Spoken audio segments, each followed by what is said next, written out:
Hello everyone and welcome to the channel. I'm Emmanuel, I'm a former Boeing 737 pilot, and welcome to another flight featuring the iFly 737 MAX 8. This time we're going from Frankfurt down to Corfu for a nice little autumn holiday. A little bit rainy weather here in Frankfurt, but let's head right into the airplane where it is a little bit more dry and where we can enjoy a beautiful little flight. So let's take a seat over here in our captain's seat on the 737.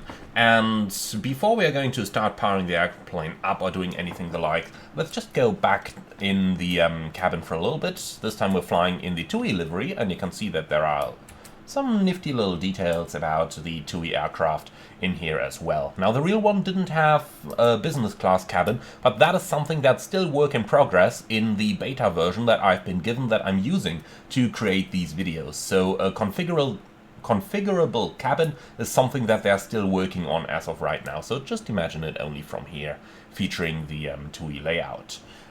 Repaint is done by Steve Drabeck, who, as always, did an amazing job on the livery. But we're going to have a closer look at the exterior of the aircraft in a few moments. For now, let's go ahead and open up the doors. So make sure the slide is actually disarmed down here, and then we can go ahead and open it up.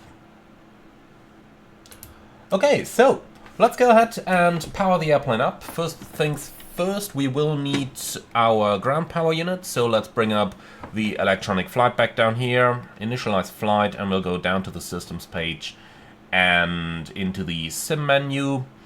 Then we'll take the ground support tab. We have the chocks in place over here. We are going to connect the external power unit, and we are also going to connect the fuel truck. So, well, with all of that stuff now in progress, let's go ahead and take a quick look down here. The gear pin is already removed, wonderful.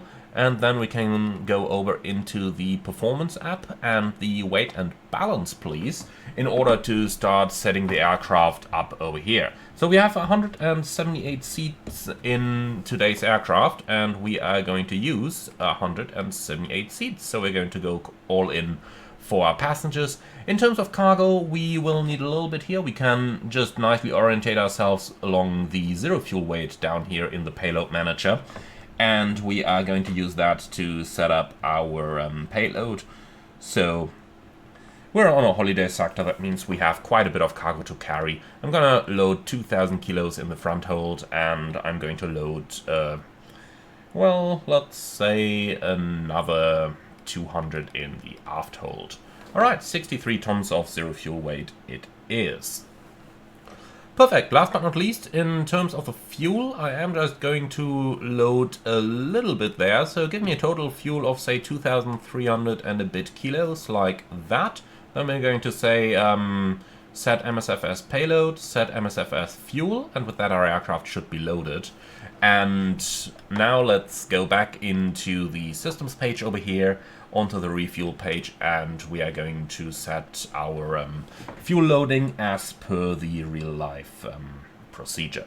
Now, before we do that, let's go ahead and power the aircraft up. So battery can come on, the ground power unit can come on, and with that the airplane starts to power up. Let's also bring up a couple of the panel lights over here, since the light conditions outside do make it a little bit dark in here right now. So here we go. Perfect. Now that's some nice atmosphere in here, isn't it?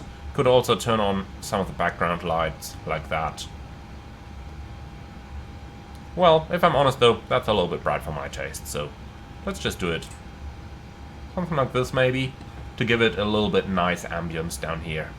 Alright, so that good stuff is done. Then we can go ahead and quickly run the rest of our power-up stuff.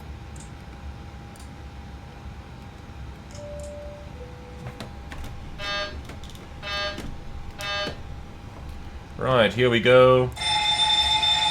Fire test, and we're able to cancel that bell. And the oil read test. That should not trigger any fire warning, just to mention it. And then we have the bottles, the cargo fire. We should turn on the voice recorder at that point, so flight recorder test. Again, that once you put it back to the normal position, this should illuminate the off light. You should get a master warning with the overhead panel down there, but looks like that's not working at this time.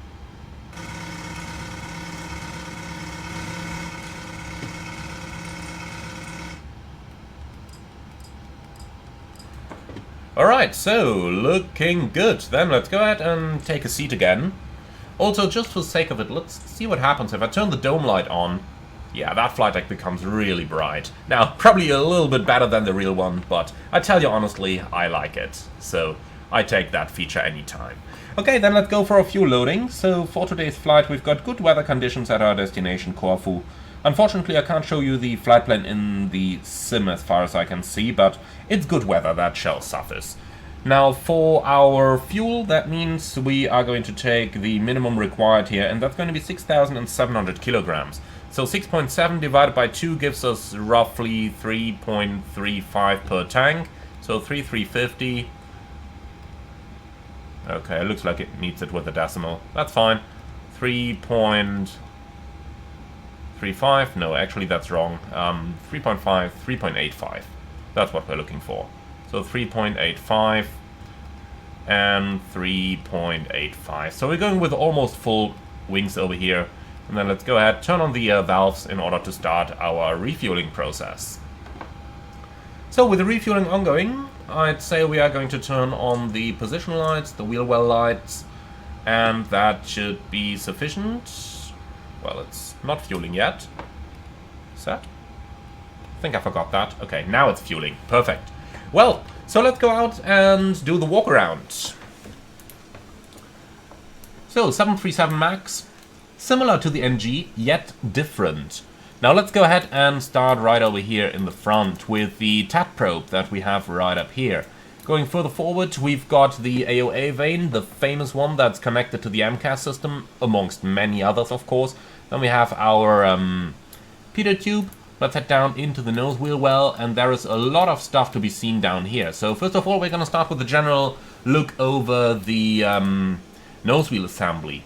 Now, those small things that you see up here, those are called snubbers, and they are what the nose wheel actually rubs against after its retraction, and that causes this characteristic sound of the nose wheel stopping that you hear in the Boeing 737 series.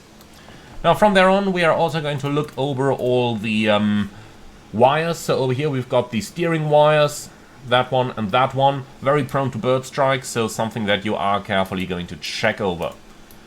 Apart from that, we'll also check the nose wheel doors, and last but not least, there should be a little light switch somewhere in here, next to the door, but looks like there isn't. Okay, well, that's fine then.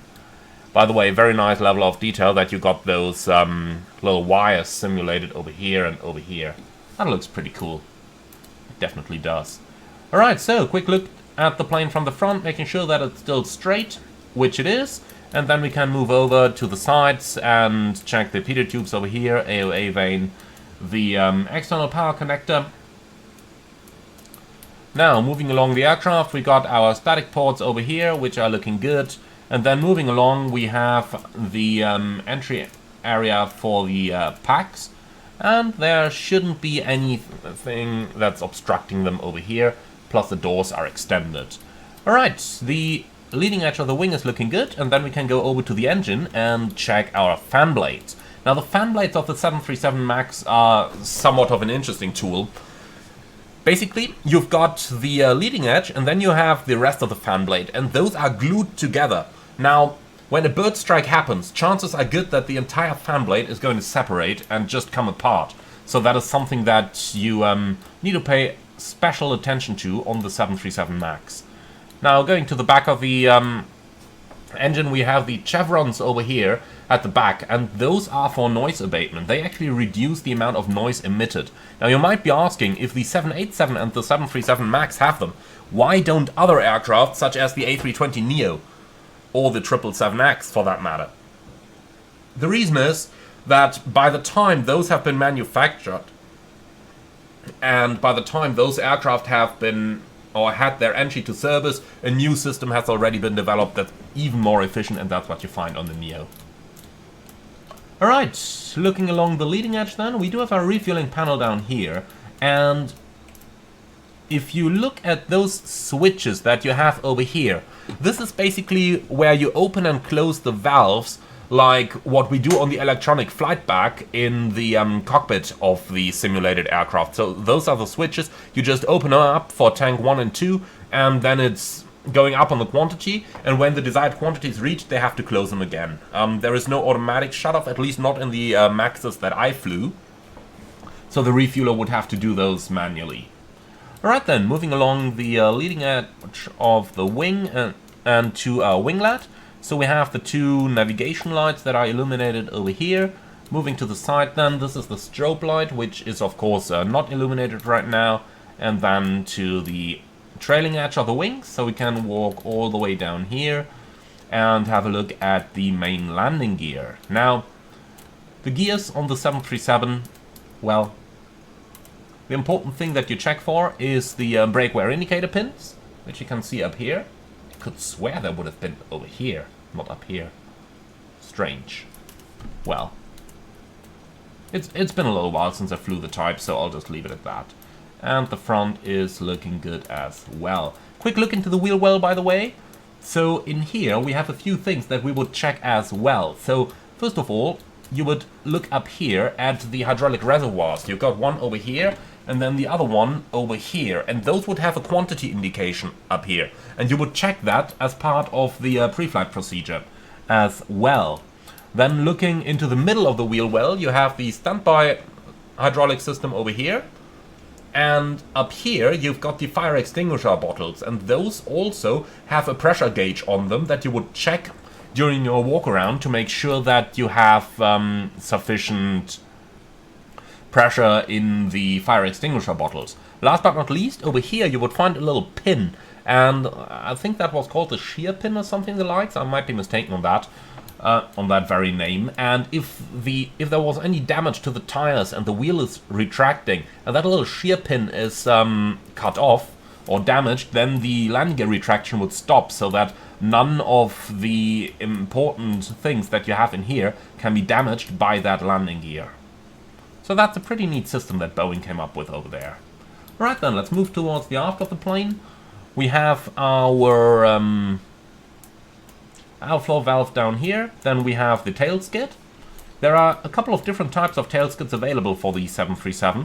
This one, you just check over here that there is no damage over here.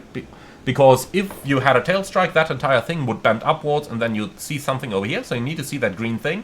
And then you have the contactor over here, which must not show any scrape marks.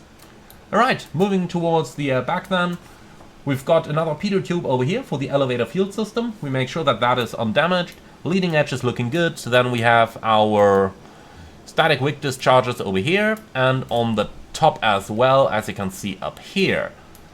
So, getting towards the tailplane, you can see that the Max has a little bit of a different shape there than the NG has. There are two nav lights available and strobe lights as well.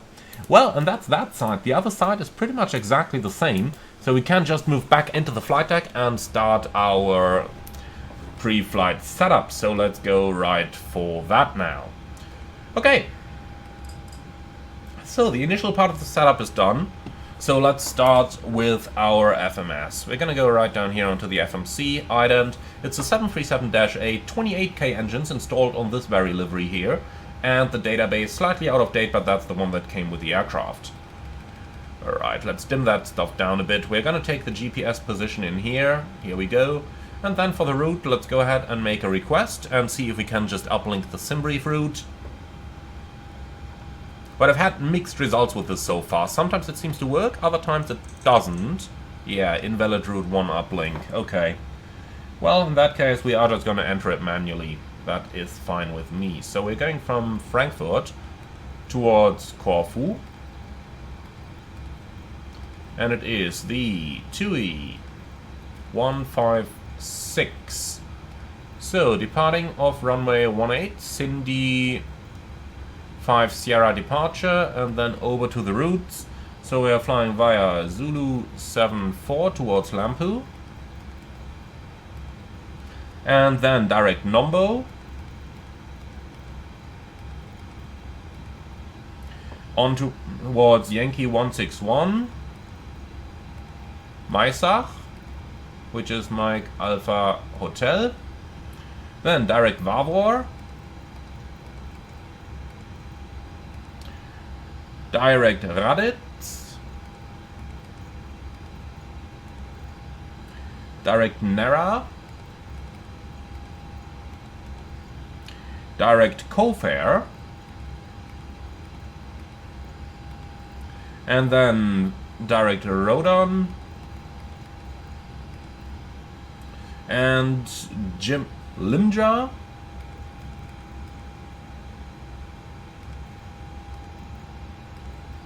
Alright, and November 732 towards Pitas.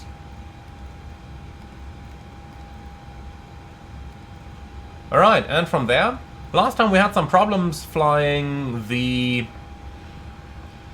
ILS approach, so this time we are going to fly an RNAV approach to runway 34, and we've got the Pitas 2 Alpha arrival.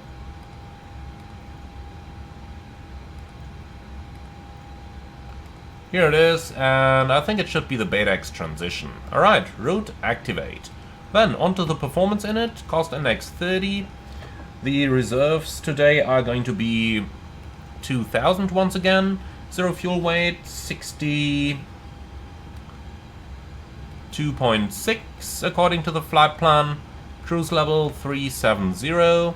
And the cruise winds are going to be 265 at 86. Sorry, 68 of course, and the temperature is minus 57, so that's pretty much exactly ICAO standard. Okay, transition altitude 5001, onto the takeoff page. We are going to do a VNAV takeoff today. So, acceleration in 1000, and it is a wet runway. Perfect. Okay, so onto the legs page. Delta Fox 158, maximum 220 knots, 159, 2500 feet, and then we can enter 5000, which is our initial climb at Amtix. Hello, 5000 Amtix. I should be able to enter this. Well, that seems to be a bug. Can we enter it elsewhere? Huh, that's interesting. You should definitely be able to enter this. Okay, well, in that case we'll just leave it as it is. Okay, speed restriction over here should be 220, not 250 below 100, as it always shows you the next active speed restriction.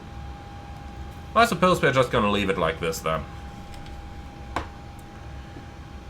Okay, so for our flight deck setup, let's go ahead and run all those tests. Here we go. Okay, refueling is finished, so fasten belts coming on.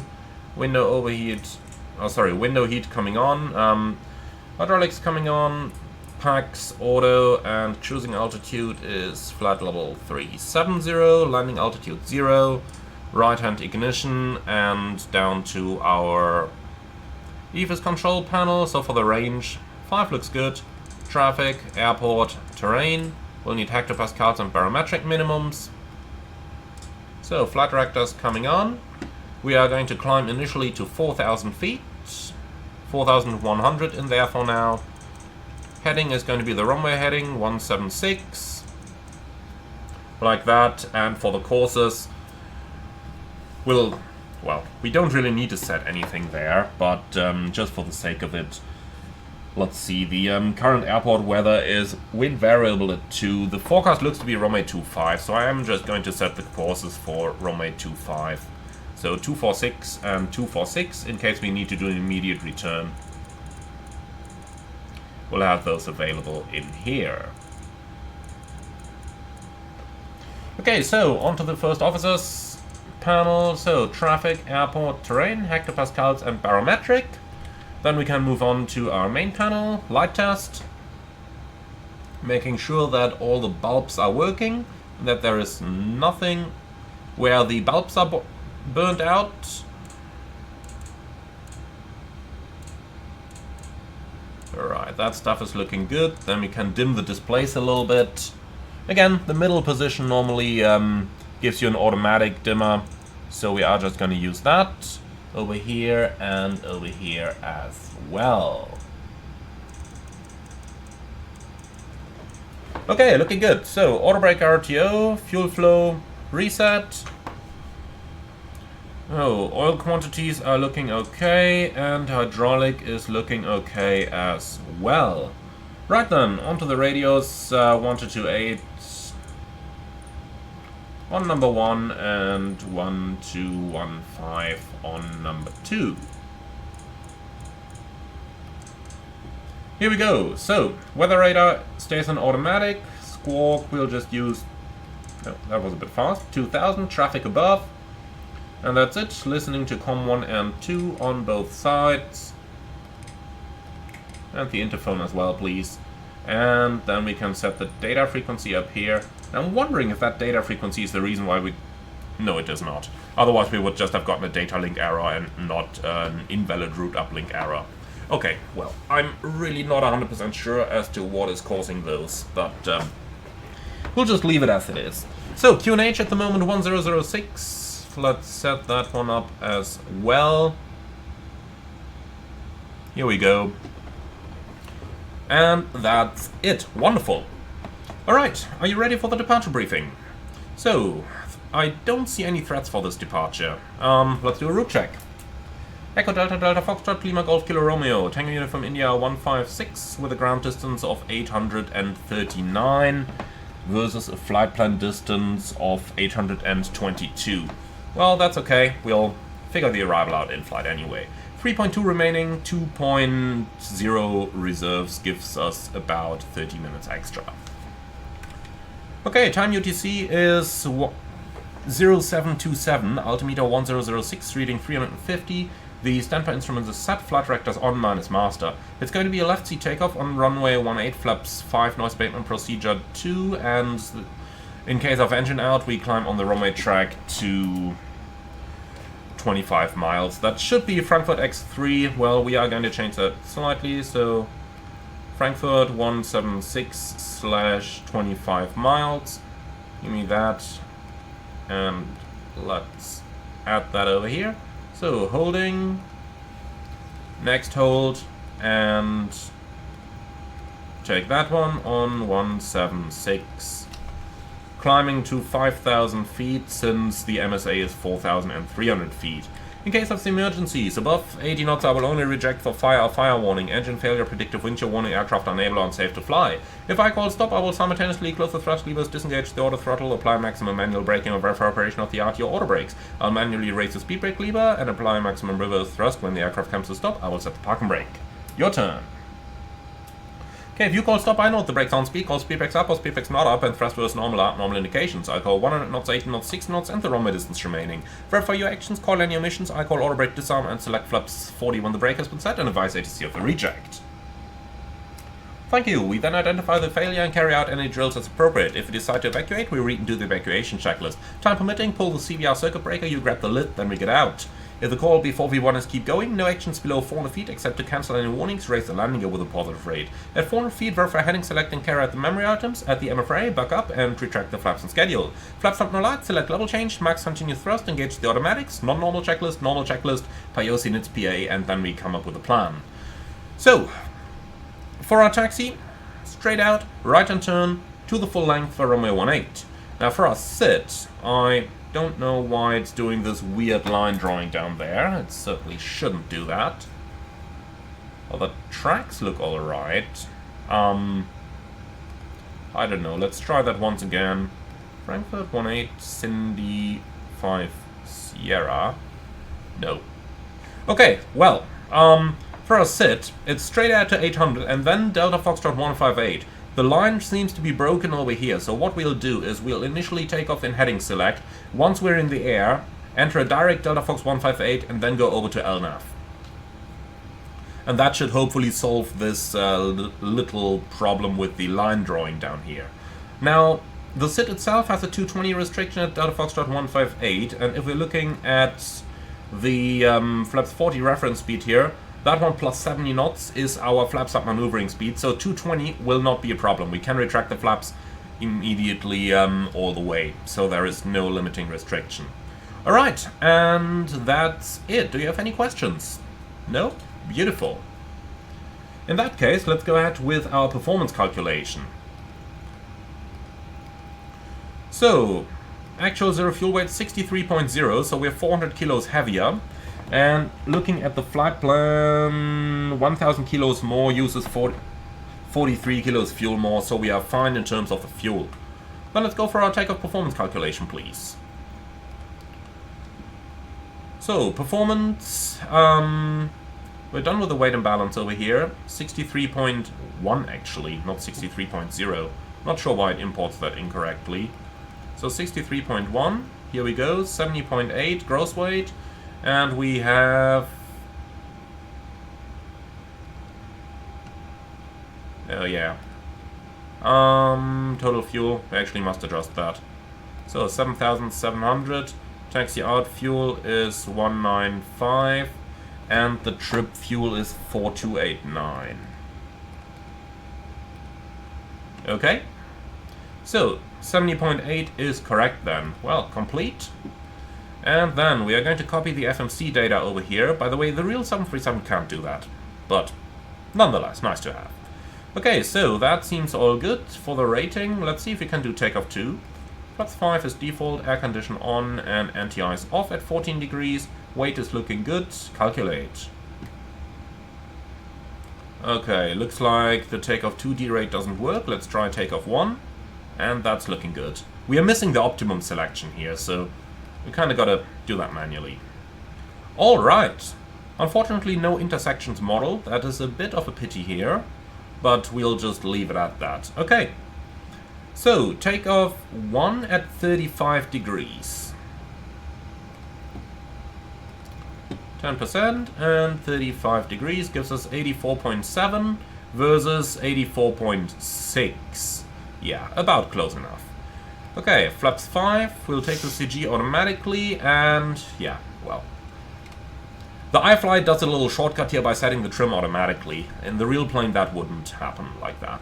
Speeds 133, 144, 152, and those are all within 1 knot, so we can take the FMC speed, and that's going to be 151 then. Okay, perfect. So that's our pre-flight complete. Then let's go ahead and do the checklist, please. Of course, I've been well prepared and actually got myself the, or rather actually managed to find those real max checklists again. And then managed to accidentally close the tab on my iPad, so I'm just finding them again. But here we go. Okay, services and shocks checked, maintenance status checked, battery on, electric hydraulic pumps on, landing gear lever down, ship's library checked, safety inspection complete, B4 start checklist. RS mode selectors, nav, gear pins. So we would have them back here. Looks like the iFly doesn't. Well, that's fine. We'll just say 1, 2, 3 remove. Light test checked, oxygen test 100%, yaw damper on, nav transfer and display switches normal and auto. Fuel 7.7 required, 7.7 on board, and 4 pumps on. Starting the APU, by the way. Okay, cabin utility, IV and galley power on, emergency exit lights on, fasten belts on, window heat on, air conditioner and pressurization. Packs auto, bleeds on set, pressurization mode selector, auto, instruments, cross-checked, auto brakes, RTO. Hydraulics. Come on. Here they are. Normal. Okay, speed brake.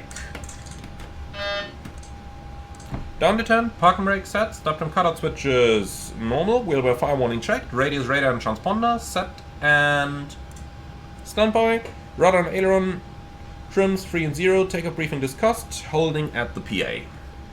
Alright.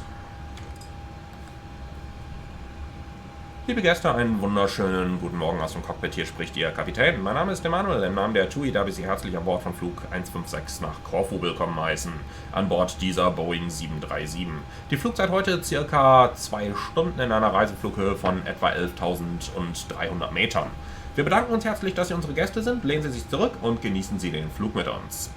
Ladies and gentlemen, a very good morning from the flight deck. This is your captain speaking. My name is Emanuel. In the name of TUI, I would like to welcome you on board Flight 156 on this Boeing 737 on our way to Corfu. The flight time today about 2 hours at a cruising altitude of 11,300 meters. We would like to thank you very much for being our guests today. Sit back, relax, enjoy the flight with us, and if there is anything we can do for you to make it more comfortable, please do not hesitate to ask any of our charming cabin crew. Once again, welcome aboard. Okay, complete the checklist, please. PA complete, FMC CDU set, step trim 6.44 units set, performance weight and balance sign sent, phones off, EFB, airplane mode and stowed, flighter windows and cockpit door.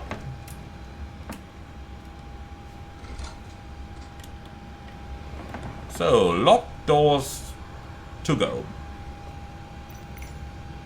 Alright then, GSX, you actually don't need to do anything, we're on a taxi out position.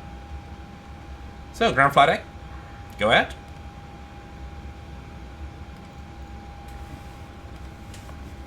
So, you can disconnect the external power, and once the doors are closed, remove all the ground equipment, and then we will be ready for engine start in a few moments. Roger! So, everything is removed over here.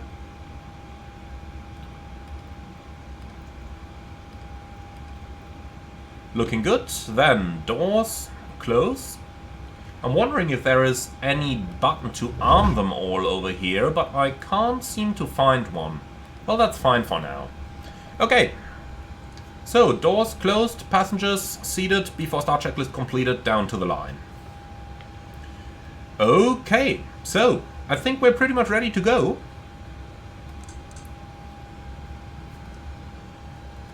But now we would have gotten our ATC clearance, so 4,000 in here, and I'll take some random squawk, like that. Okay then, request startup. And with the startup clearance given, before start checklist below the line. Aircom packs off, anti-collision light on, park and brake set, transponder alt off, before start checklist complete.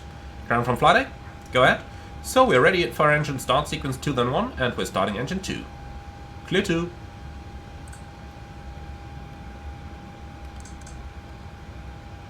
Okay, and 2.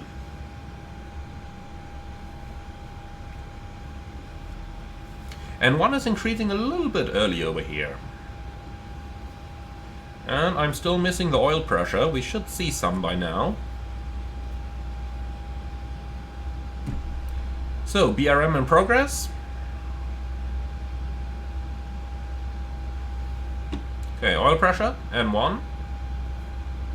And once the motoring is complete and we have an N2 of 25%, we can add our fuel. Now, you could actually just turn the fuel switch on earlier, and the electronic engine control just wouldn't introduce the fuel. So, you could turn it on earlier, but for commonality of the standard operating procedures with the old 737NG, it has been decided that you only put the fuel on once you pass 25%. Because in the NG it could cause quite some trouble if you just put it on early.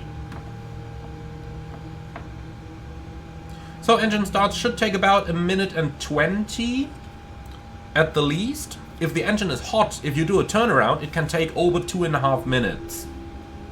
Okay, start a cutout, 1 minute 20. That's what I call by the numbers. Okay, engine 1 start. And we have N2.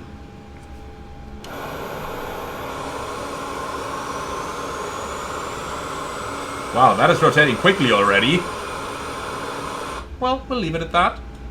So, N1. Oil pressure seems to come on a little bit late over here.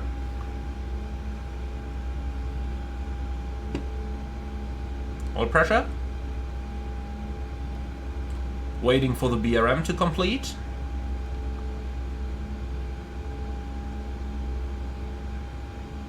Here we go.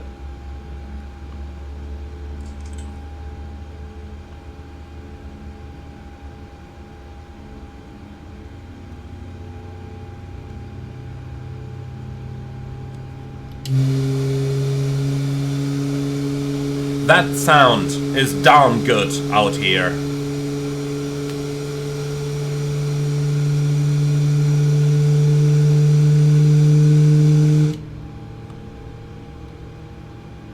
Okay, looks like we have a good start on number 1 as well. You're clear to disconnect, show me the clear signal on the left hand side with a pin, and have a wonderful day. Bye bye!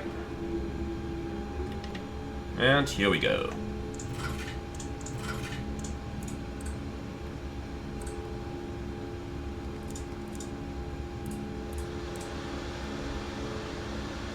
The pack sound is a little prominent here.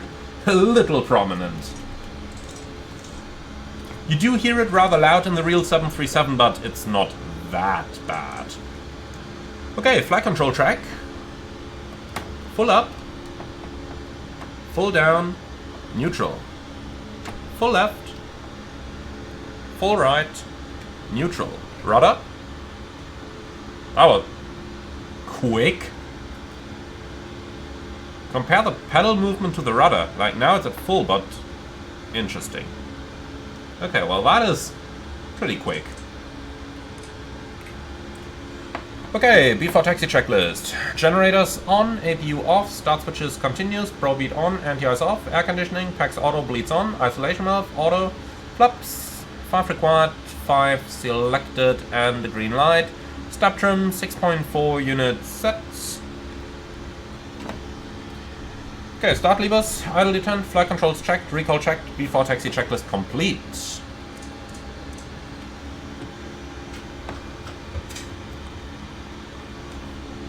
Okay, at this weight, I would still kinda expect the aircraft to taxi on its own.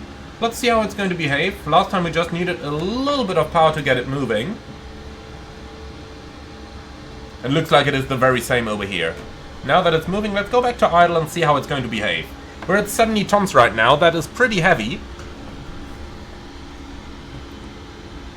So, clear left side, clear right side, taxis out to the right hand side, all the way to the runway.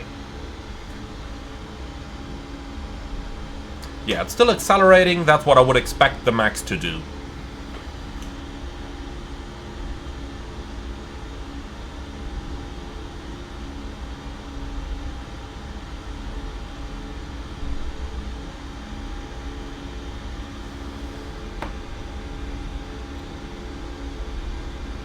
Okay, looking good. So, then let's go ahead and do the before takeoff checklist to the line, please. Config, checked, flaps, 5, 5, green light, step trim, 6.4 set. Takeoff briefing. It's going to be a left seat takeoff of runway 18, flaps 5, noise abatement procedure number 2. We are going to do a VNAV takeoff today. Takeoff speed is 133, 144, 151, and the MSA is 4,300 feet. Our normal sit takes us straight ahead with a left-hand turn, and due to the incorrect line drawing down there, we are going to fly the sit using heading select, and we are then going to change over to LNAV once we are in the air and once we can enter a direct to Delta Foxtrot 158. So that's the general idea over here. I will probably use the autopilot a little bit earlier today than I did on the last one, because I want to see the autopilot's performance at low level. And in case of emergencies, we go on the runway heading, climbing 25 miles, straight ahead, 5,000 feet. Do you have any questions? No? Beautiful. Cabin secured, before takeoff checklist complete.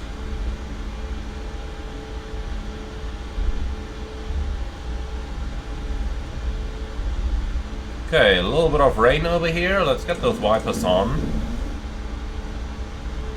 So, do they actually wipe any? Yeah, they do. Look at that. Looks like iFly is removing the drops, but then they just come back in. Well, it's something. It's something.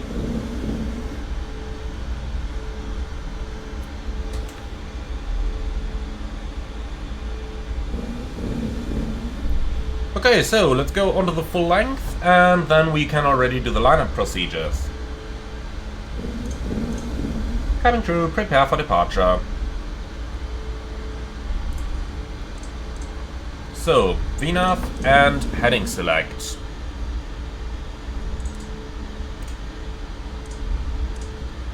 No takeoff clearance just yet. Let's turn that taxi light back off again. Before takeoff checklist below the line. Takeoff runway 18 via Lima. Okay, clear left side and clear right side.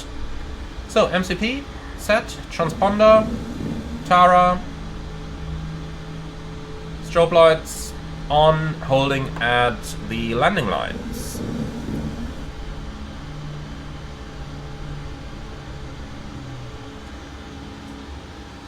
Okay, so weather radar on. Let's take a quick look what we have ahead of us, if anything.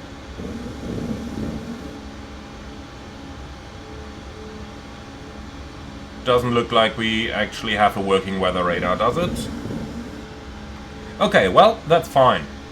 Then, TuiJet 156, runway 18, cleared for takeoff.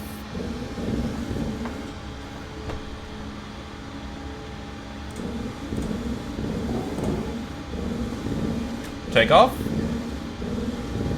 Well, that stabilizes pretty quickly. Wish a real airplane would work like that.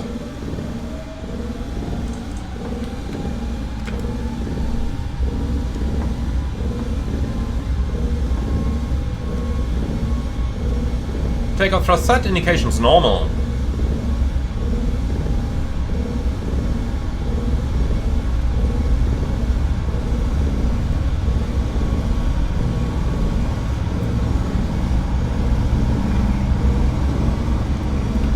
V1. Rotate.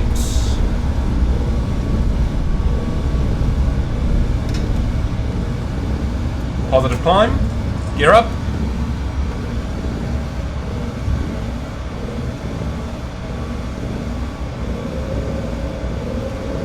Okay, direct Delta Fox 158, please. LNAV available. LNAV. Command A.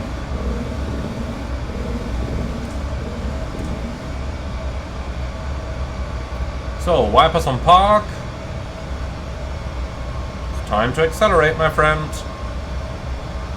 It's taking very long to pitch down. Very, very long. Okay, flaps 1. Speed checked.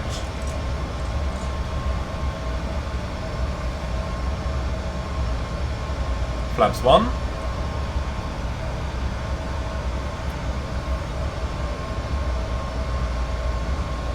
Flaps up. Speed checked. Hey, where's that 220 restriction gone? That should have been Delta Fox 158, no? Oh well.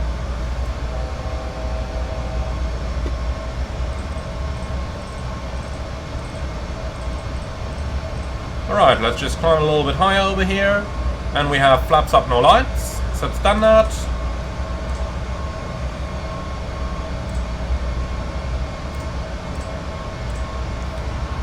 And after takeoff checklist.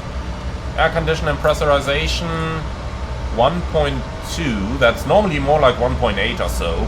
But well, 1.2 climbing. And set.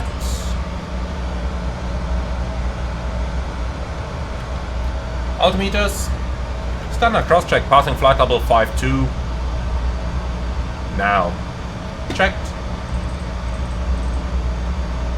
Alright, so let's go flight level 130, that's... And then let's fly direct to Lampu. Thereafter it's a long straight line, so... By the way, that amber seems a little overdone here. Let's tune that down. Well, okay, now it's fine. I was just wondering if there was some white bleeding through. Let's make it normal. Okay, execute. LNAV available. LNAV. So, very good rate of climb over here. 3,600. Seems pretty believable. The Max does have quite some good power available.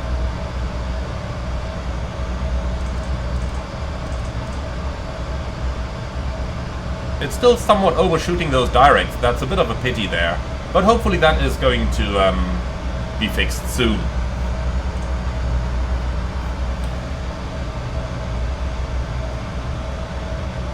So, looks like we're about to get out of those clouds. It is still raining outside. Could just see that very nicely on the windscreen there. Unfortunately, we've just left the rain, but that looked really good. Okay, altimeters. Passing 10,000, climbing 13,000 10 checks. The fuel is balanced, 4 pumps on, lights off, APU off, air condition and pressurization. We should be looking at 4.0 now. 3.5, yeah. Should be more like 4.0. Climbing and set, fasten belts, to go. Okay, recall checked, monitoring 1 to 1.5, 10 checks complete. Alright, next up, flight level 250.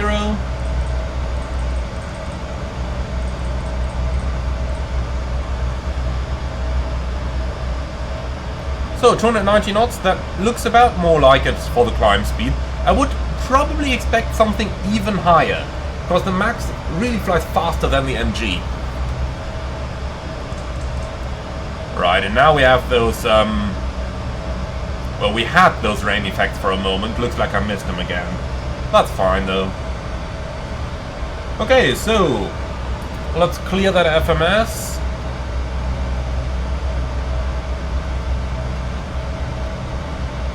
Here we go. So what do we have? Optimum 372, maximum 389, thrust limited. So 370 looks like a good level.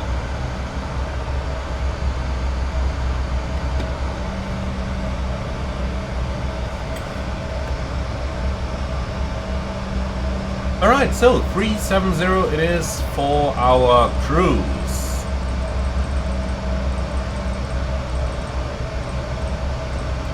Then, the 737 MAX is regularly used on some long-haul flights as well.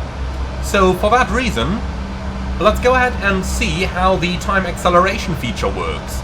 If that works fine, it would also give us some great opportunities for flying in the winter season, to fly to all those lovely holiday destinations that are a little bit further away than what most people usually fly to. So, in terms of time acceleration, there was a feature available somewhere over here. But where was it again? No, not in here.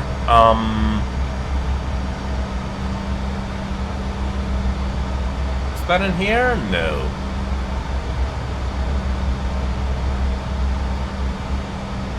Well, I swear I promise I saw that.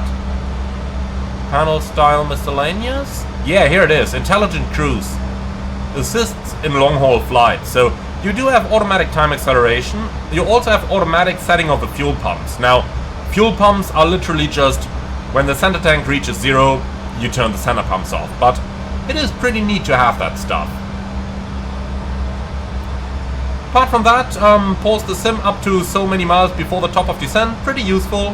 And if we just turn on that acceleration mode down here, we only have 1 and 2x, so I would kinda hope that 4x is eventually going to be implemented. But why not just give it a try manually here? I'm just going to increase that simulation rate.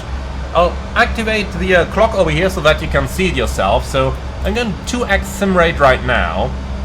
And now let's go to 4x simulation rate. And here we are. So it looks like it has a little bit of trouble at 4x. I'll just give it a little while, see how it is going to perform.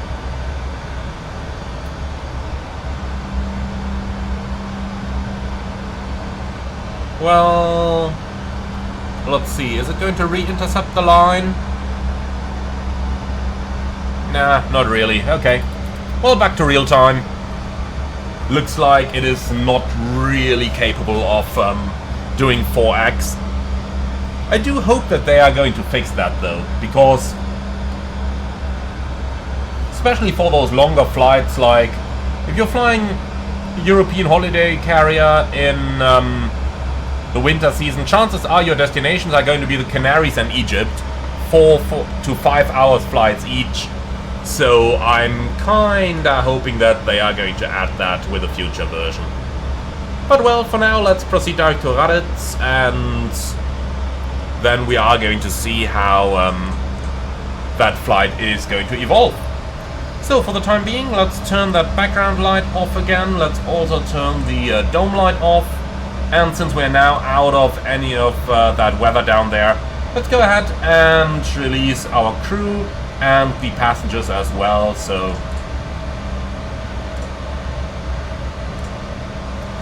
here we go, that's all of them released. Well then, from here on we are just going to enjoy that flight. Now, let me just try 2x acceleration again, because that seems to work rather well. It looks like it's mostly the 4x that is going to cause the issues here. Well, 2x is better than nothing, isn't it? So we'll just take the airplane up to cruise flight, and then we are going to have a look at our flight plan one more time to compare the performance data. Well, and then hopefully we are going to have a couple of nice views as we are going outside.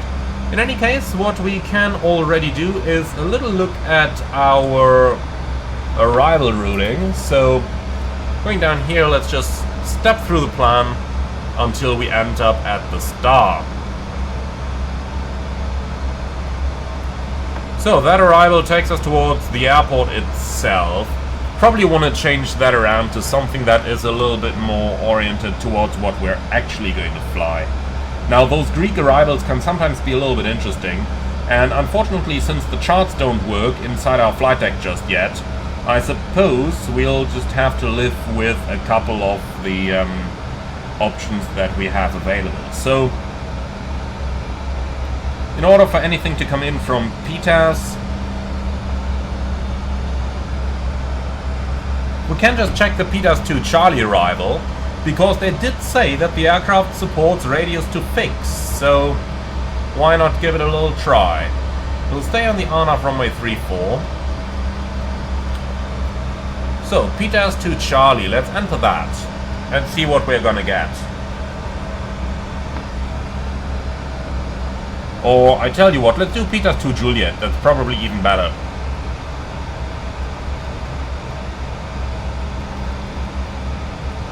So, PTAS 2 Juliet, BetaX transition, execute. Alright. So, 23 DME arc. That's exactly as it should be according to the chart. So this is pretty convincing. I suppose I'm going to keep that in my FMC for now. Arrival fuel 3.2, looking pretty good. Well, and that's really anything we need down here. So that's pretty cool. Now, as we're about to overfly the Alps, let's bring in that vertical situation display here, just to see what that looks like. From Raditz onwards, we should start seeing the mountains down here. I might just decrease the range a little bit to see what we can come up with. Also, angle of bank 10.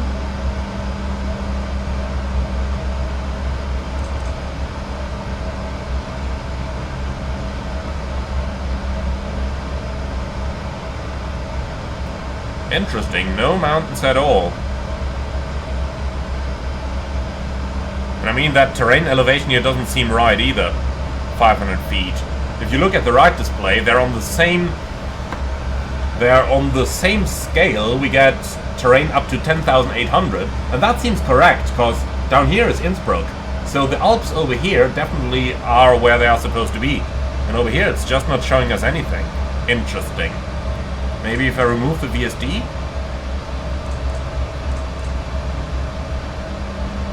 No. That's strange. I have no idea why it's doing this. On the FO side it works, on the captain side it doesn't.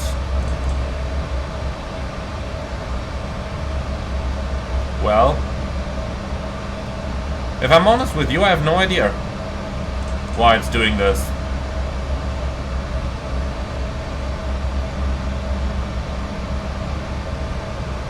Or is it due to the time acceleration? Let me deactivate that. Oh yeah. Well, that's interesting. How can time acceleration affect what the nav display is drawing? Well, I suppose it falls under the category of just don't question it, huh? I guess it probably just memorized the picture then, because drawing all those little dots and having the sweep active over here probably just would make it a little bit performance intensive to calculate this. Well, we're gonna see about it. Let's first of all level off in flight level 370, and then we are going to see about our performance, and we are going to see about our cruise. So, VNAV path is activated. Let's monitor the level off.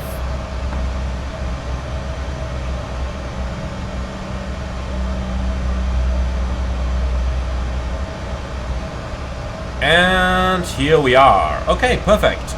So 30,010, 30,000, oh 37,010. And if you now look at the standby, 37,180. And that is actually a feature and not a bug. And I think iFly are among the first to actually do this. So the standby instrument is not corrected by an air data computer. For this reason, the standby instrument will be inaccurate in cruise. However, the captain's and the first officer's instruments are corrected by an air data computer. So what's happening here is that the air data computer corrects the reading from the static port, and therefore the primary and or the captain's and the first officer's altimeter are usually indicating very close within one another. Sometimes they can be like 30 or 40 feet difference. But the standby can really be off by quite a bit. And that's exactly what we see down here. So that's a pretty neat feature. I like that.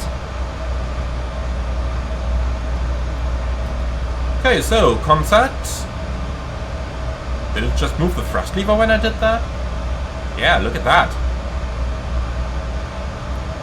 So the thrust remains constant, but the levers move. Well, that's not correct. That's not supposed to happen. They should stay exactly where they are. All you change here is the maximum limit of thrust. Not sure why it's doing that. Guess I don't have to understand it either. But that's fine. We've been through worse. Okay, so FIR boundaries, we have Reddit, and then the next couple of them are all unmarked. So Kofa and Rodan are the next ones we actually have in our plan. There are quite a couple of them in between, so just keep that in mind. Okay, Kofa and Rodan are set. And that's it. Well, perfect. So with that, we are pretty much set up for our cruise. Let's just try the VSD one more time. What is this? Okay, that's strange. Are the mountains? They should be in green. Okay, something's wrong on the vertical situation display. Don't know what it is, but let's turn it off. Alright, well, and that's everything we had to do over here for now. Let's go ahead and take a little look into the passenger cabin to see what we're up to in the back. I promised you we'd do that in cruise, so let's go ahead and do it right now. First thing first, it does get a lot more quiet.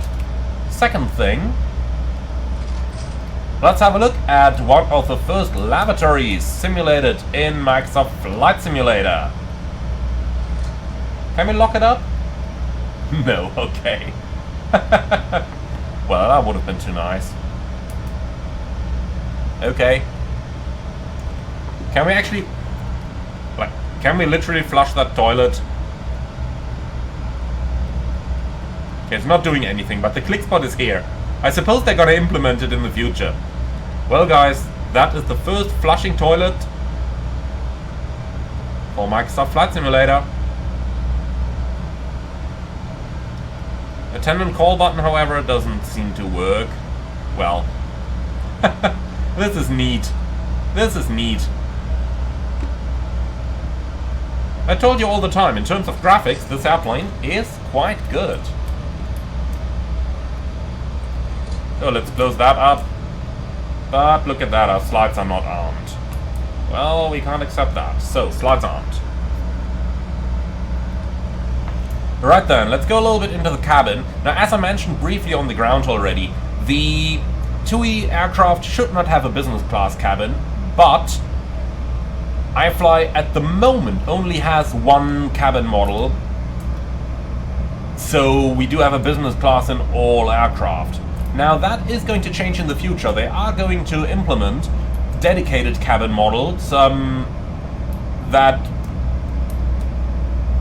will be available for different liveries. So in the future you will be able to actually get a proper cabin for those all economy aircraft and so on. In any way, really nice look outside, really neat to see those different engines, and the sounds are really good over here again.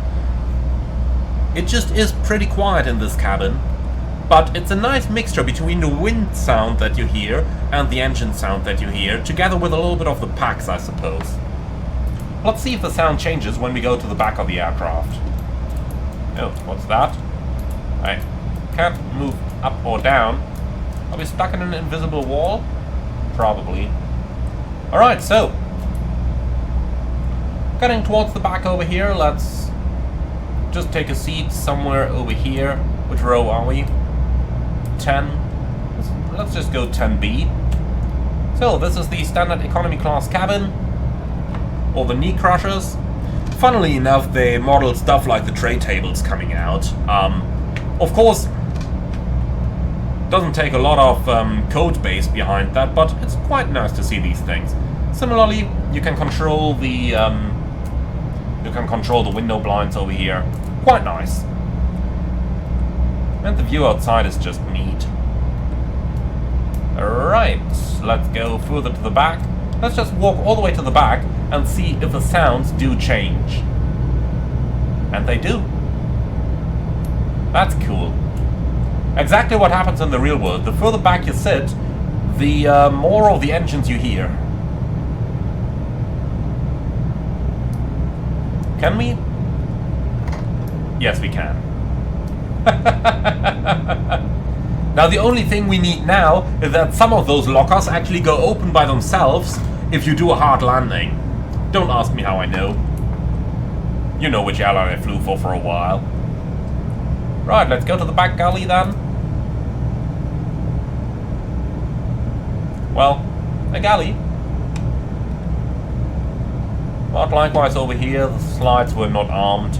If I just missed the feature to arm the slides, do let me know.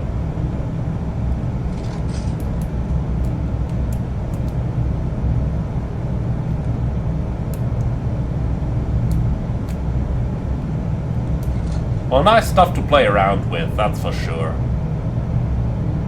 Right, let's just take a seat somewhere over here.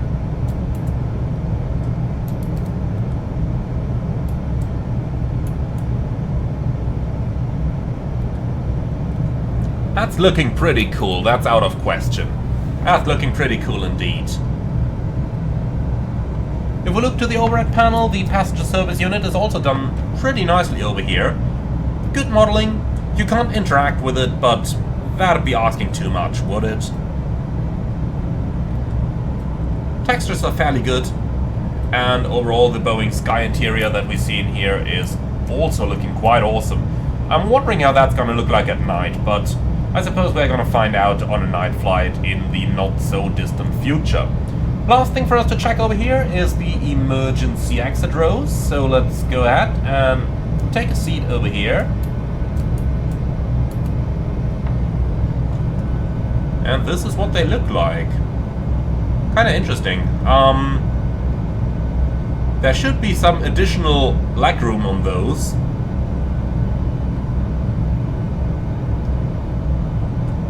But the model of the overwing exit door is definitely pretty good. The only thing I'm wondering about now, let's just take a look. Yeah, okay, there is additional legroom here. It's just not all too much. Only seems to be that one row in the front over here. That one. The second one should have additional legroom as well, if I'm not mistaken. But okay, that is nitpicking on a high level. So let's just go back towards the flight deck.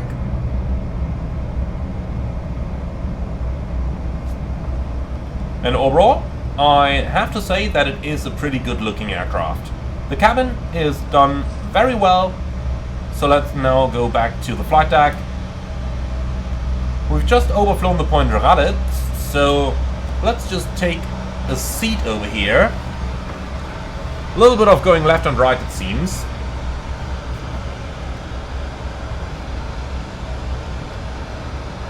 So looking into the Simbrief flight plan for Raditz, we should have been 30 minutes in the air, and it's 29 indeed, so that's quite good. And we should have 4,300 kilos of fuel, while we have 5,800.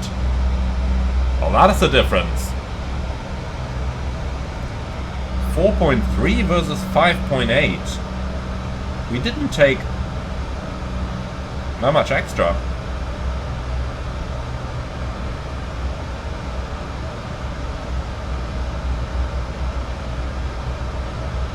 Okay, I have no idea. I have absolutely no idea.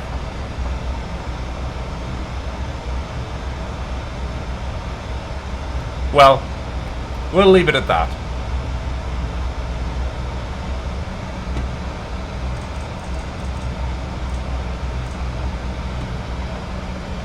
Okay then, so I just want to try 4x time acceleration over here again. So let's start that clock so that you guys can see what we're up to. So this is 2. If you're looking outside, you can somewhat see how the plane has that little tendency to go left and right. You probably need to view it full screen to see it, but there's a little bit of wobbling left and right. Okay, let's do 4. Let's see what's gonna happen. Yeah, it somewhat exaggerates that left and right. Okay, no. 4 is not good. Let's keep it at 2. And let's hope that they can update the plane so that it supports 4 in the future. Alright, let's give it a small moment here to get back onto its route.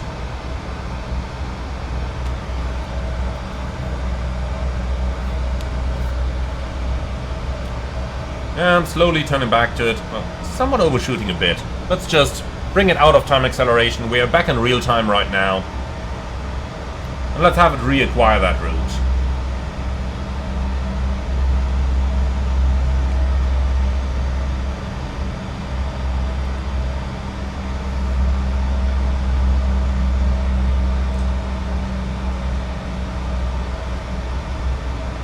Okay, so from here on it's basically just flying straight ahead for a little while, so I suppose I'm going to see you again a little bit later as we start our descent and approach down in Corfu.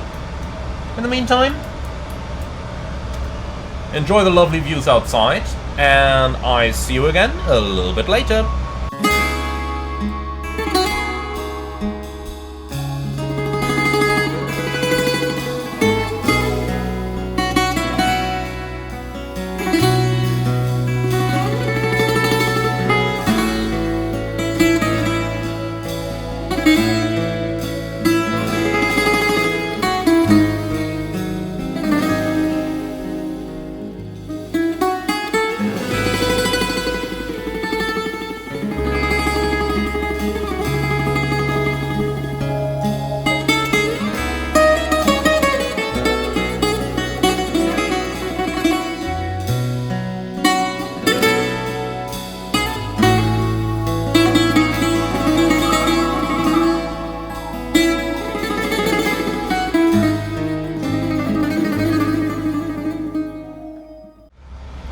So we're nearing our top of descent. Let's go ahead and start preparing our airplane for the approach into Corfu. So a couple of basic things to check here for the RNAV approach to come. We're going to start with our general FMS setup, and then later on we are going to do the RNAV specific stuff. But let's start with the general stuff. So on the VNAV page, we'll go to the next page. The descent speeds are looking good down here, but we'll change the speed restriction at 250 below 10,000. On the forecast, we'll go for the transition level, and in order to do that, we need the landing weather. Unfortunately, at the moment, there is no way to actually request our weather information, but looking at my Navigraph charts on my physical iPad, the wind is 320 at 3, Kavok 22 degrees, QNH 1016. So let's go ahead and pre-select that QNH here, 1016, and that is set on both sides. Well, that means for our transition level we gotta pick something, and in general, since the transition altitude on the approach is 5,000, I'm going to use the transition level of 60. So for our descent winds, we'll take those from level 310, level 200 and flight level 100 over here. And according to the flight plan, we have descent winds 287 at 39 in flight level 310, and then we're looking at 312 at 34 in flight level 200, and last but not least we have 317 at 19 in flight level 100. Alright, we can take all of these. Then, after we have that, we can do our fixed rings, and that's going to be runway 34, and we'll take a ring 3 times the cruising altitude, so 111. Then we take 10 miles, and last but not least, since we are in VMC, we are going to use 4 miles. Alright, pretty much like that.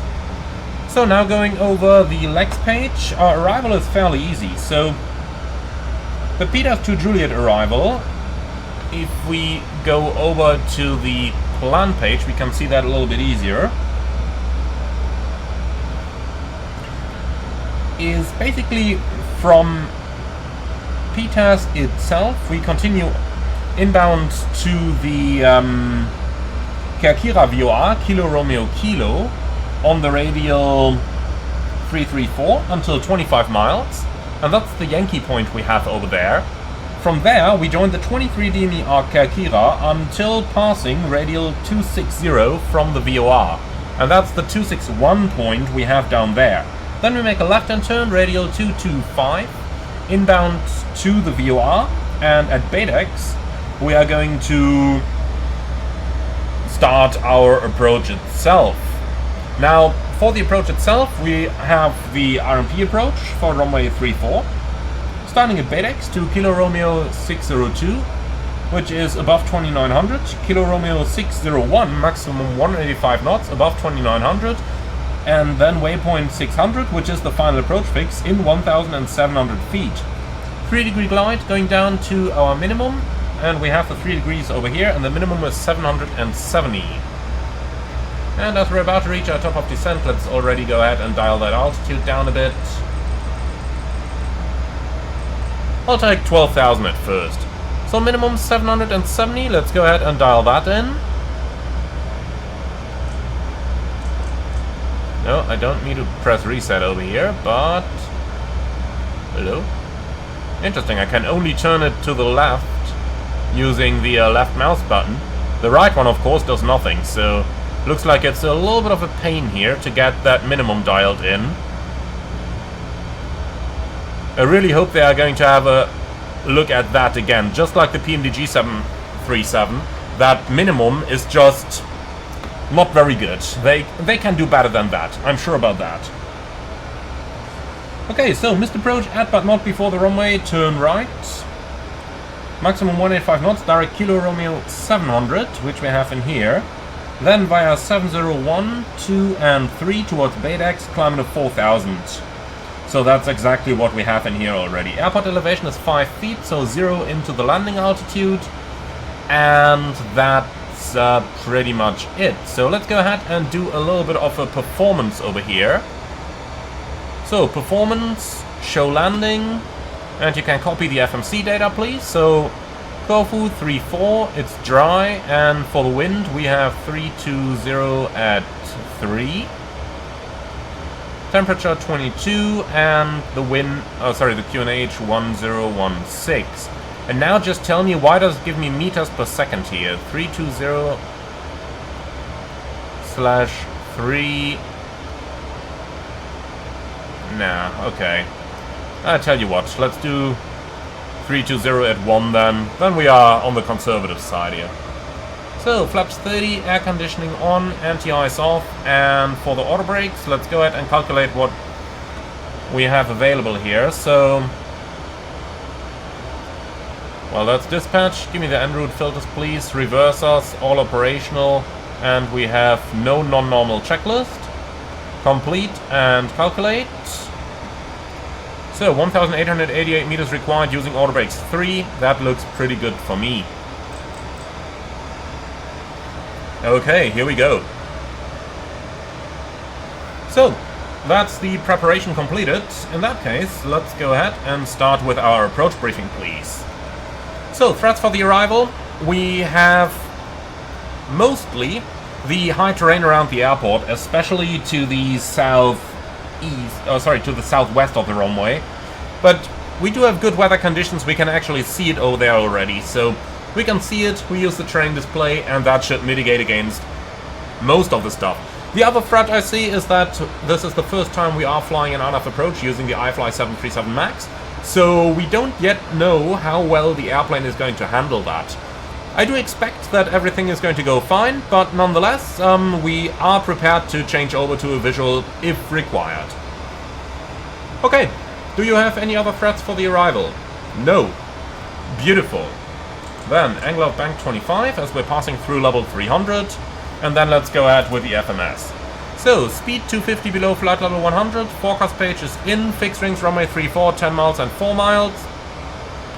For the approach, we are going to fly the RNAV approach via the Peters to Juliet arrival.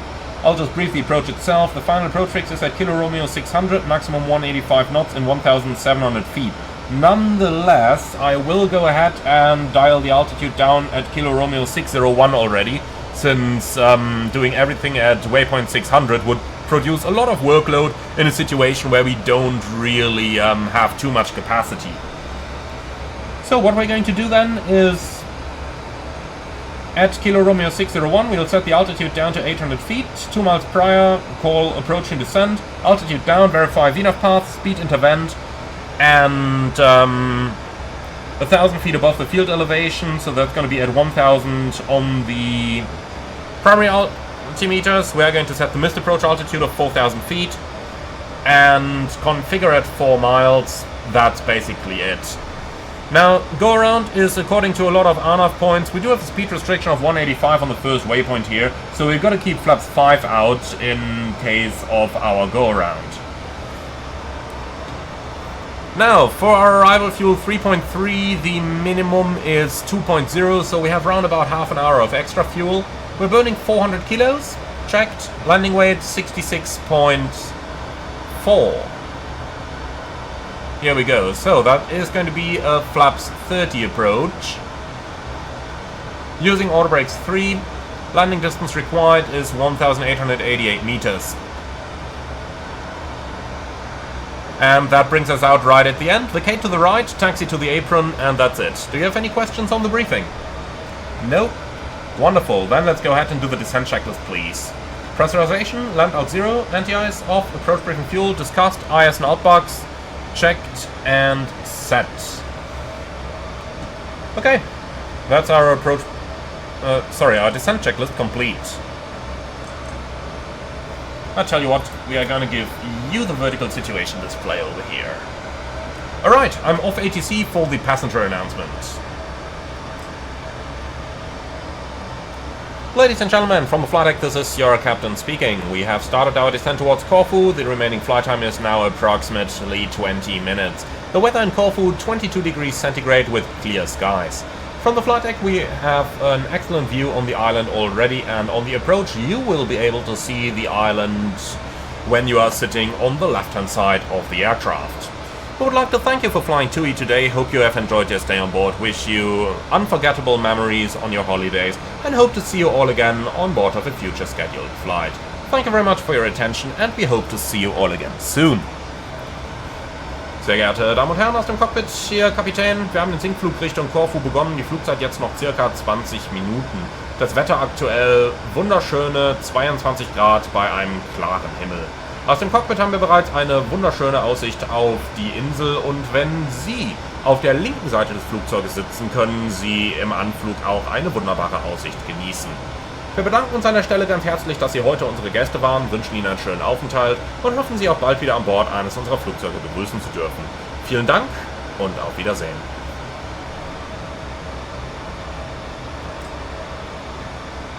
Alright, I'm back.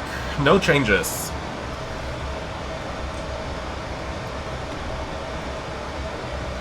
So, that is really a beautiful view outside, isn't it?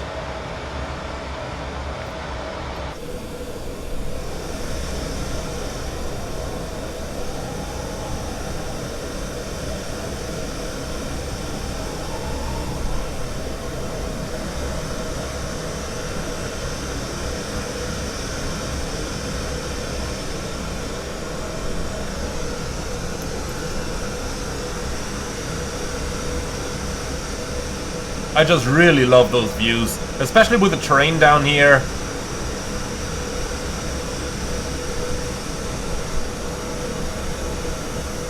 And that Max is just looking wonderful as well.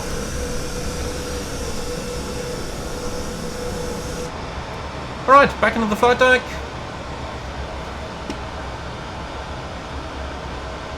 I've had many cases already where we just simply received a direct towards Baydex, but on this one I just want to give the airplane the chance to show us how well it can fly the arc. So I'll just keep overflying PTAS over here, join the arc, and then we'll see how well it's going to track it. In the real world you wouldn't really fly an arc anymore. That's a thing you did like 20 years ago, but don't really do any longer.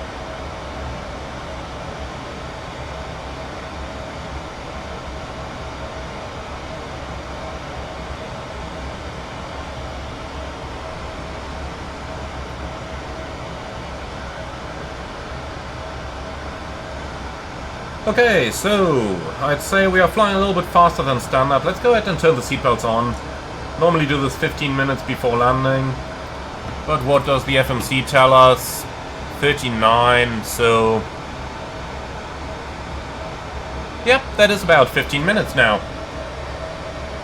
One thing we forgot earlier on is on the init page we also have to select the runway condition, and we are going to select dry over here, since it is definitely a dry runway.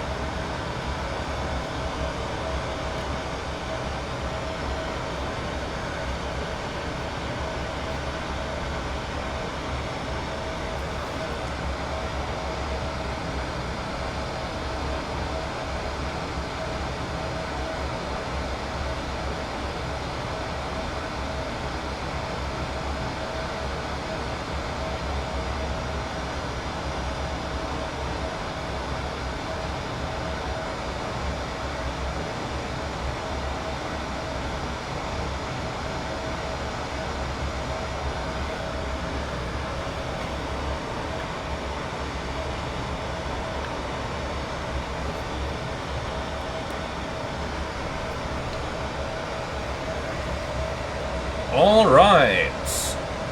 So, joining the arc, let's see how it's going to perform.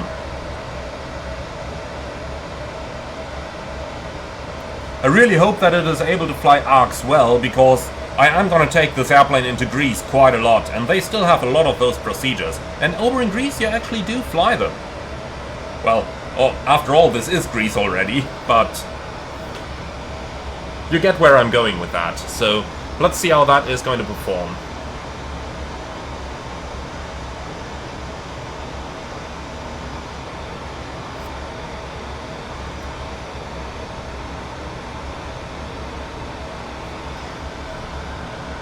So it's flying 0.1 to the left at the moment.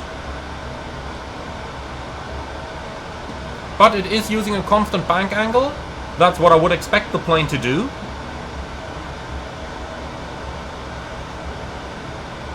And overall the intercept doesn't look that bad. It did go wings level at one point, but for the most part it's flying it pretty well.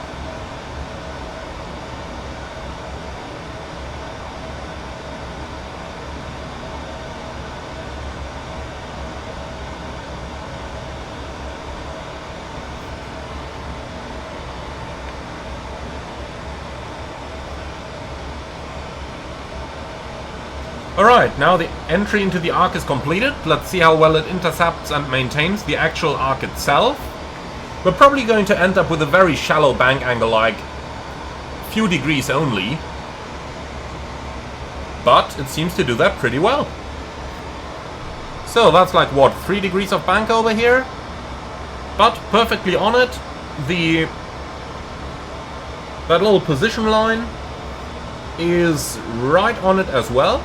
So overall, that's looking pretty good. Let's go ahead and dial that altitude down a little bit further. Let's make it flight level 80. And we are nicely established on the arc. Very good.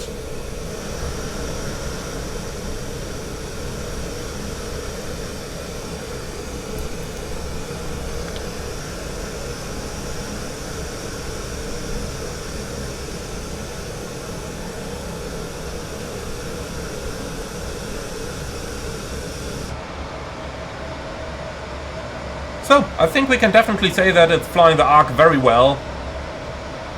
So let's take a shortcut towards BEDEX now, in order to shorten our flight time a little bit. That is going to put us high in profile, but that is nothing the speed brake shouldn't be able to solve.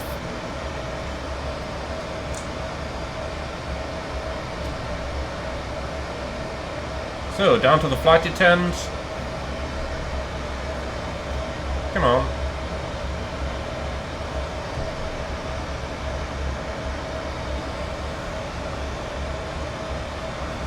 So, if the 737 is above the profile, when reaching 10,000 it should pitch up in order to reduce the speed.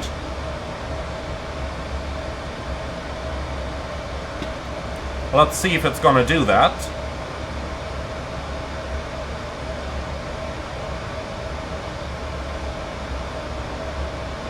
Nope.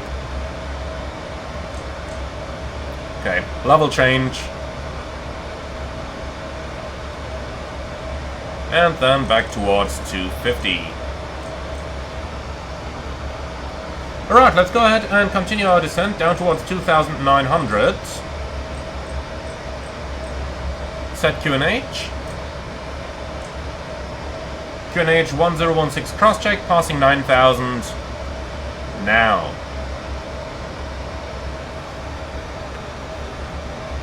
Alright, we can bring the VSD on already, since it is going to give us some vertical information on the final approach.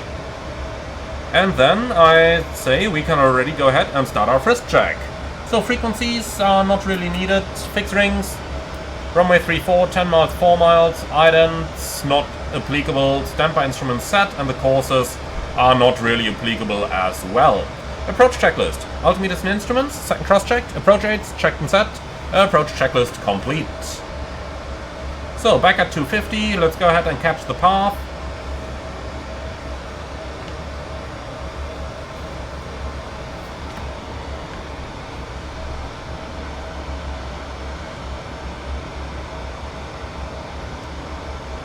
So, there's the island. Looking really great, as usual.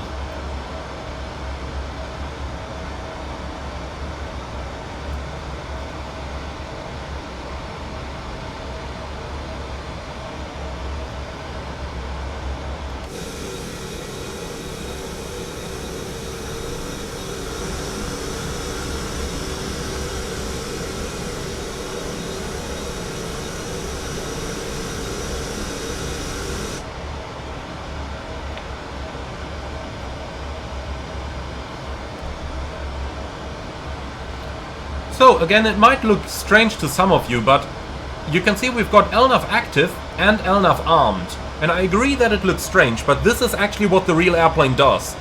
So, the reason it's doing this is because LNAV is active for the approach, and then LNAV is armed for the missed approach.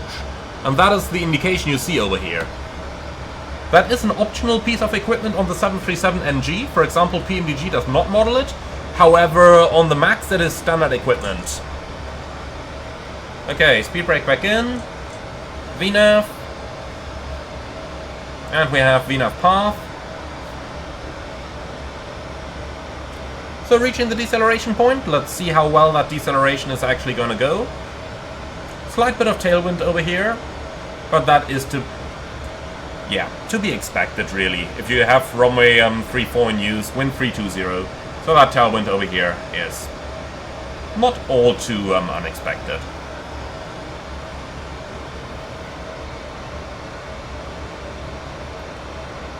We're going back towards 185 knots, and once we are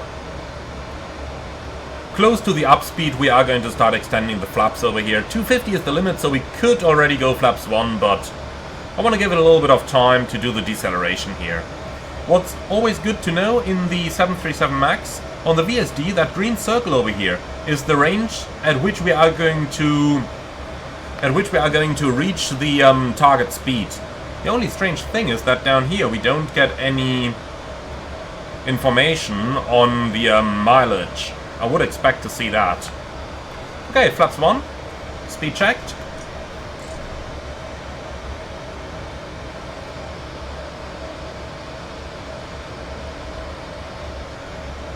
The drag of the flaps seems to be a little bit excessive for my taste. If you look at that, it's really flaps 1 only. Decelerating very well. Okay, flaps 5. Speed checked.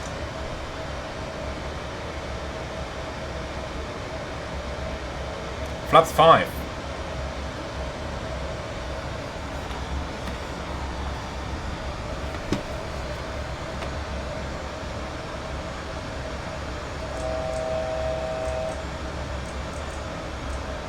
Okay, it's maximum 185 knots, so we are gonna slow it down. Approaching descent. 800 feet, VNAV path, speed intervent.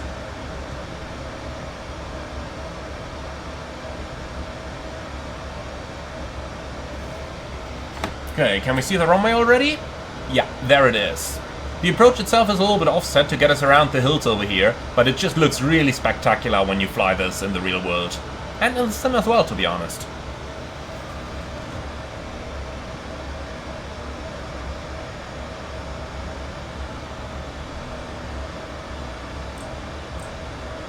Yeah, we should probably have turned those lights on a little bit earlier. 25. And the cabin is secure, so no smoking sign can go on. So, terrain noted. Okay, Kilo Romeo 600 in 1,700 feet. We do have the landing gates down here, correctly, but we should also see a magenta line. Because the airplane knows exactly what the vertical path should be. It has the runway waypoint, it has the 3-degree path, so it should draw you the 3-degree line in magenta over here on the nav display as well.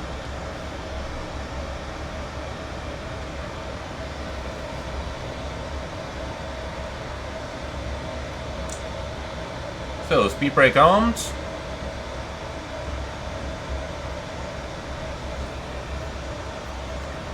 Okay, we are well below the missed approach altitude. I am going to set it now already in order to avoid too much workload later on. So, 4,000 feet is set.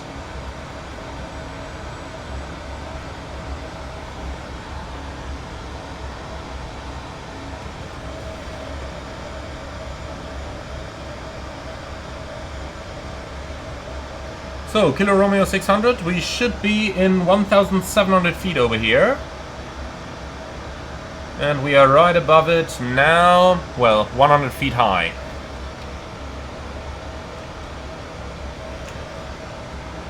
Okay, gear down, flaps 15.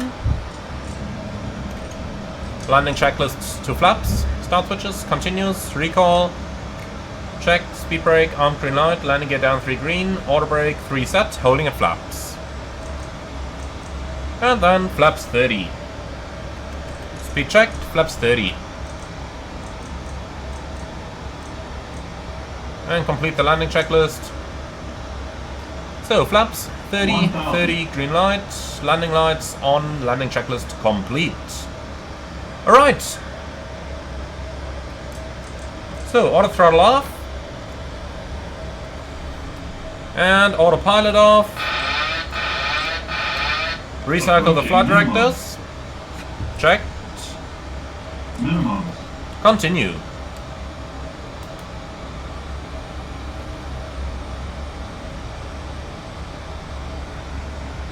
Alright, so back into the poppies. 500.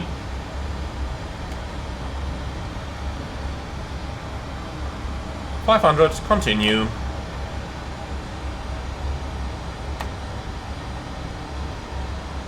So, and here we are. 2 whites, 2 reds. 400.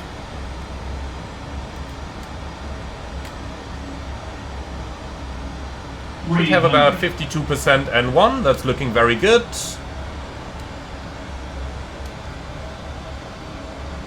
200.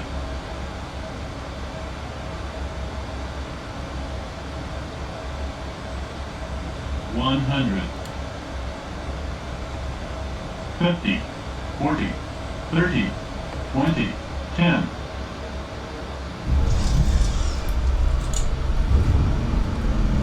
Okay, speed brake up, thruster is normal. 83%.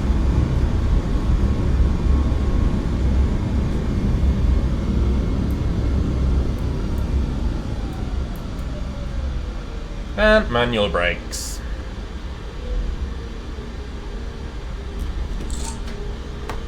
So, welcome to Corfu. Let's vacate that runway, and while we are doing that, I will already start the after landing procedure.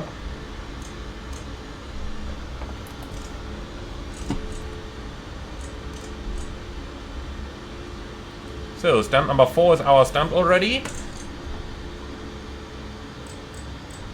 But let's just go really slow.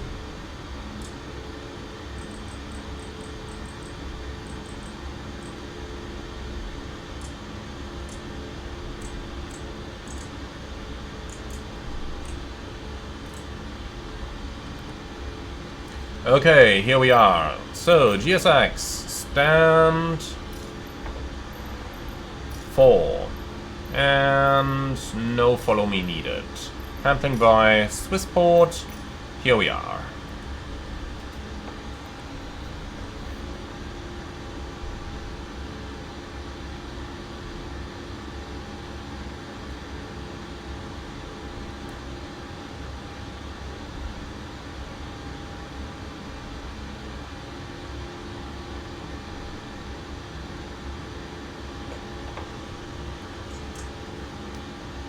Okay, still waiting for the APU. Number 2 shutdown.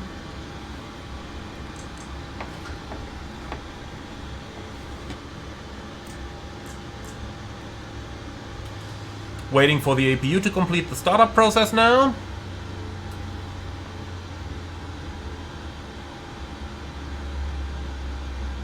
It's too bad that you can't really monitor the progress in the max, but should be there any moment now. Here we go. Okay, 2 blue, 1 red, engine's dead. Cabin crew, all doors in park.